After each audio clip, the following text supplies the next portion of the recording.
পরিবার ও স্বজনদের সঙ্গে ঈদ উৎসব কাটিয়ে আবারও শ্রমিকরা জীবিকার প্রয়োজনে ফিরে এসেছেন কর্মস্থলে। তবে এখনও শতভাগ উপস্থিতি না হলেও 2-1 দিনের মধ্যেই হবে বলে আশা কারখানা কর্তৃপক্ষের। টানা 9 দিন বন্ধ থাকার পর খুলতে শুরু করেছে তৈরি পোশাক কারখানা। রোববার সকাল থেকেই দলে দলে প্রিয় কর্মস্থলে যোগ দেন শ্রমিকরা।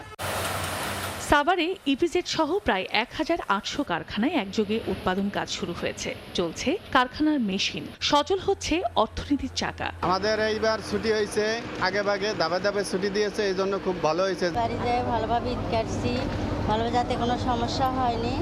আবার আসছি, এসে ভালোভাবে কাজ করতেছি। তবে শ্রমিক উপস্থিতির সংখ্যা শতভাগ না হলেও 98 থেকে 99% শ্রমিক উপস্থিত হয়েছে বলে জানান মালিকপক্ষ।